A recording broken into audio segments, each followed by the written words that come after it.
المغاربة حزموا أمتعتهم وتهيأوا للهجرة وترك البلاد، ولكن في الوقت ذاته كانت قوى الأمن تحزم عدتها وتتجهز لردعهم وصد محاولة الهجرة غير الشرعية تلك. فأولئك مشاهدينا كانوا قد تناقلوا على مواقع التواصل تفاصيل اليوم المنشود لانطلاقهم في رحلة الهجرة تلك من المغرب إلى إسبانيا عبر سبتة، لتتحول الهجرة السرية إلى هجرة علنية. شو خطر على بالهم الله أعلم، ولكن من وراء السوشيال ميديا باءت خططهم بالفشل، فقد انتشرت على مواقع التواصل فيديوهات وصور ترصد توافد عدد كبير من الشباب إلى المناطق الحدودية في سبيل الهجرة الجماعية تلك.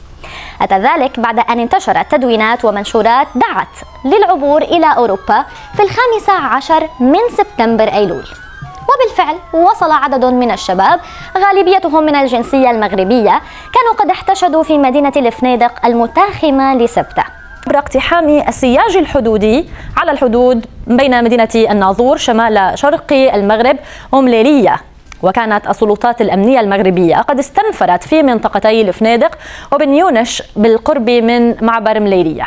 واستطاعت الشرطة مشاهدينا وقف الشباب الذين حاولوا الدخول التدريجي عبر السباحة، بالإضافة إلى محاولة تسلق السياج ورشق أمن الحدود بالحجارة العلنية تلك.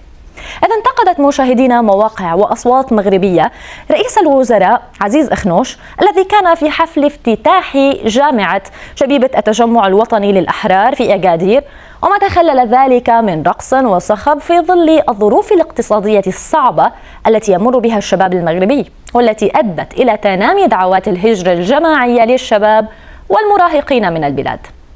طيب، إليكم عينة من تعليقات مواقع التواصل. كمال يقول: ها ولماذا الصفحة لم تذكر أن هؤلاء المهاجرين منهم ليبيون وتوانسة وجزائريون ولبنانيون وسوريون وفلسطينيون ويمنيون وسودانيون وأفارقة جنوب الصحراء وآسيا، مغاربة فقط، بل من أفريقيا جنوب الصحراء ومن تونس وسوريا والسودان والجزائر.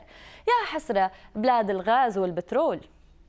تدوينة رابعة من طارق يعني يقول: لم أفهم، تقولون تدفق الشباب بسبب الرسائل ولا تقولون الحقيقة بأن البطالة والظلم والقهر والاضطهاد والمستقبل الغامض للشباب هو السبب الحقيقي؟ مشاهدينا، في سبيل التصدي للهجرة قام المغرب بتعزيز التعاون، طبعا الهجرة غير الشرعية، بتعزيز التعاون مع إسبانيا لردع الهجرة غير النظامية تلك. وأعلنت وزارة الداخلية المغربية إحباط أكثر من 75 ألف محاولة هجرة غير نظامية خلال العام 2023 وحده.